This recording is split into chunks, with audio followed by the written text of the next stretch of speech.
What's going on, guys? Today I want to do a video on a blade steel, X15-TN, and it's a unique blade steel. The reason I'm making this video is because, first of all, I've had a lot of requests to talk a little bit more about blade steels. This will be the first one in a series which will be long running. I'm not going to pump them out all right away, but sporadically you'll see videos on different blade steels, actual facts on the steels, some element breakdowns, to show what the composition of the steel is, and just talking a little bit about it, my personal experience.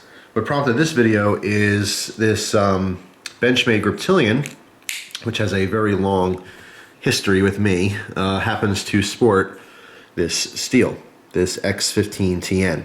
All right, this is the one I use for the blade swap. So normally the Griptilian does not come with a black handle in this steel. This originally had an orange handle. This has such a history. This knife has been used by me extensively. Then I was selling it. It got lost in the mail. Then eventually was found. Then I couldn't get a hold of the person that I sold it to. Then I got a message from that person. It went back and forth.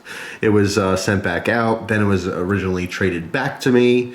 This knife has been in and out of my hands, I can't tell you how many times, but it always finds its way back home right here. But it's going out in the mail once again because I just traded it for this Benchmade Model 32 Morpho. This was someone's EDC and they wanted something a little bit more practical.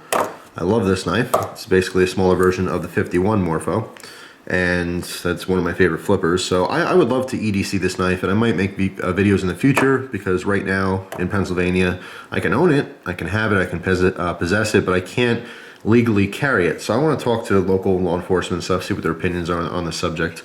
But anyway, that's for future videos. But I'm trading it once again for the this Benchmade Griptilian, this kind of Frankenstein Griptilian, which is awesome. I love the black combo with this steel. So anyway, I want to make a video talking about my experience with this this steel to start this little series. And in the background I have an excerpt, or not an excerpt, but basically I print out a reply from Sal Glesser, the owner of CEO, or the owner of CEO, yeah. The owner and CEO of Spyderco. I wish you guys know Sal Glesser by now, or at least recognize the name. He's the man over at Spyderco. And basically his response to someone else's comment on the Spyderco forums regarding the X15-TN. All right, but first off, I want to talk a little bit about my experience with this knife and this steel, because this is the only knife that I've used this steel in, originally with the orange handle and eventually with the black one. I've loved this steel. I liked it a lot in the beginning because of its biggest contribution to a knife steel is the fact that it has such a high resistance of rust. I've literally soaked this in water overnight doing testing. I took the blade out of this handle. This is before I did the blade swap. And I just left it in a container of water overnight. Then I left it in salt water for at least 25 minutes. I took it out, just let it sit there on the counter, kind of beat it up with water. Nothing ever rusted on this. It seems like it's impossible to rust. So I loved it. I'm like, oh my God, this is fantastic, particularly for people who are in very, high humidity areas. If you live oceanside, or if you're in an environment at work that you're dealing with a lot of like salt water or just general humidity, or any kind of water. Yeah, this would be also good for certain, professional applications like an EMT's knife, because you're dealing with different liquids like blood. And who knows what else, maybe even feces or urine or something. As disgusting as that sounds, there's a lot of situations where you may have a knife that, will rust easily. Maybe you're a firefighter. Obviously, you're dealing with water at some point, and you don't want to have to worry about your blades rusting on you. You want to have a high performance knife. So it's great for a lot of people's applications. I personally don't have a specific need for a blade steel that won't rust, or at least has a high resistance to rust. For me, it's more of the just convenience and not having to worry about it and maintain it as much. But as far as the biggest purpose of this video is talk about the steel a little bit, but my personal experience with it, because yeah, oh my God, it's awesome, it won't rust. But what do we want in a blade steel? What's the biggest thing we want? We want a nice sharp blade, and we want to maintain that blade for a very long time. So edge retention is probably the #1 thing we're looking for in a blade steel. There's a lot of different blade steels out there in the market, a lot of options to choose from. Whether you pick one or the other, A lot of it is price. Of course, there's cheaper steels. They won't perform as good. They won't have as much edge retention. They won't stay as sharp as long because they are cheaper. And then you have higher quality steels, and you have everything in between and all types of variations. And different steels will perform differently depending on what you want it, from it. Different types of grinds, different geometry, different types of usage. These are all factors in what blade steel you may or may not want. But overall, what I want to say is to you as a general knife community, people with somewhat average experience with knives, I would say as far as edge retention and just overall functionality of this blade, this is very close, in my opinion, to a good heat-treated 440C stainless steel. All right, that's as far as its performance, how long it will hold an edge. Now, I deal with lots of knives and lots of different blade steels constantly, and there's a lot of factors. But generally speaking, I think it's closest. If I had to pick a steel that this works like, that would be easy for you to recognize and easy for you to go, okay, yeah, I get how that works, because it is such a commonly found steel, I would say definitely 440C is the closest thing as far as performance. All right, another thing is a lot of people are going to want to compare the X15-TN steel to H1. They both basically serve the same purpose. People are going to wonder, well, what's better? They both won't rust, fine, love that, that's awesome, but which one will stay sharper longer? Now, there's definitely mixed feelings out there in the knife community as to which one's better. A lot of the community will lean more towards H1, and I can tell you that from personal experience, H1 does hold an edge better. That's from my limited experience between using H1 and using X15-TN. All right, so if you're really trying to pick between the two, and there's a knife in particular that you like that happens to have, say, H1, I would probably go for that one over the X15-TN.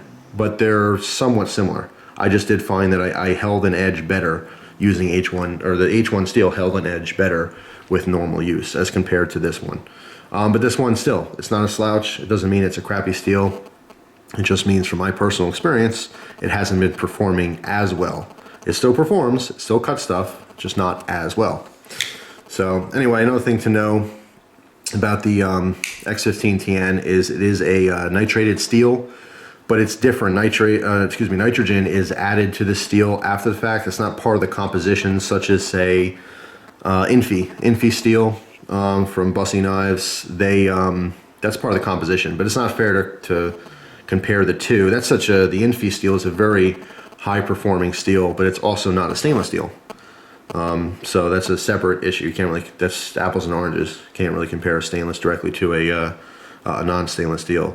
But there's still nitrogen in the steel as far as not as far as the composition, but as far as its process of making the steel, nitrogen is added to it. Before I read this, I want to find the X15-TN on this app. I've talked about this before, Knife Chart. You can download this online for your mobile device. And let's see what X15-TN, whoops, there it is, X15-TN, see what what this has to say about it. All right, so there's the element makeup on top here. 0.4 carbon content, vanadium 0.3, chromium 15.5. Let's look at this in a graph form. So there you go, there's the actual compound, or the makeup, the element makeup of the steel, X15-TN. And let's go back, see what they have to say about it. All right, so the maker of this is Aubert and Duval. It says this French steel was developed for the aircraft industry for jet ball bearings, as well as the medical industry for scalpels. It has the ability to resist rust in the worst of conditions while maintaining ample edge retention. So I would say that's absolutely correct. All right, I just want to read this this quick little comment that Sal had written. Sal Glesser, the CEO or owner of Spyderco Knives. This was on the Spyderco forum. This was posted 4/21/2005, and this was in regard to the comparison between X15-TN and H1 as far as edge retention goes. And Sal had a little something to say here, so I just want to read it to you. So he wrote, when Boker first came out with X15-TN, the foundry came to us to market the steel. It's made in France. We did extensive testing with both X15-TN and another new steel, H1, in corrosion resistance and edge retention. In our testing, both steels were excellent in corrosion resistance, but in edge retention, we couldn't get the performance we wanted out of X15-TN. We made mules, they made mules, we heat treated, they heat treated. It just didn't work for us. On the other hand, the edge retention on the H1 worked better for our requirements. I don't remember X15 being more expensive. In fact, I believe that using H1 is more expensive because of the foundry's requirements for custom rolling. I think they are both good steels, and one should play with the flavor of their performance. And then we're working on more H1 models for the future for fixed blades.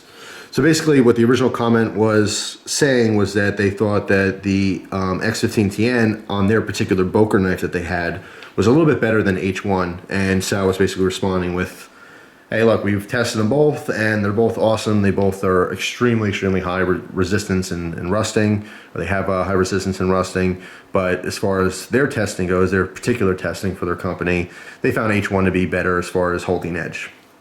So there you go. So I want to read that real quick to you. I found that my personal experience has been very much on par with that. They're both excellent steels, but I do feel that from my use, H1 will hold an edge a little bit better than the X15-TN. So overall, I really think you can't go wrong with either blade steel. It's just as far as preference goes, the H1 will be a little bit better in performance. But whether you find it in a Benchmade or a Spyderco knife or Boker knife or any other company that decides to use this steel now or in the future, I think you'd be very happy with it. It's a really big deal to not have to worry about your blade rusting. It's something that doesn't always get talked about, especially in reviews, but a lot of people out there just don't maintain their knives like they should, and eventually they do get issues with different types of spotting and rusting, and it's something you don't want to have to worry about. And if you particularly are in an environment, whether it's work or personal, where you have a very high level of humidity all the time, or you're working with a lot of different liquids, you know, or if you're just by the sea, any kind of salt water, that is of course the worst enemy for any kind of steel is salt water. It may be something you want to consider. So I am a fan of X15-TN. It's just given the option to have this or an H1 blade, I think the H1 does surpass it in performance. So there you go. Hopefully you found the video interesting. And like I said, I will do more videos in the future on different types of blade steels, kind of talking about the composition a little bit more.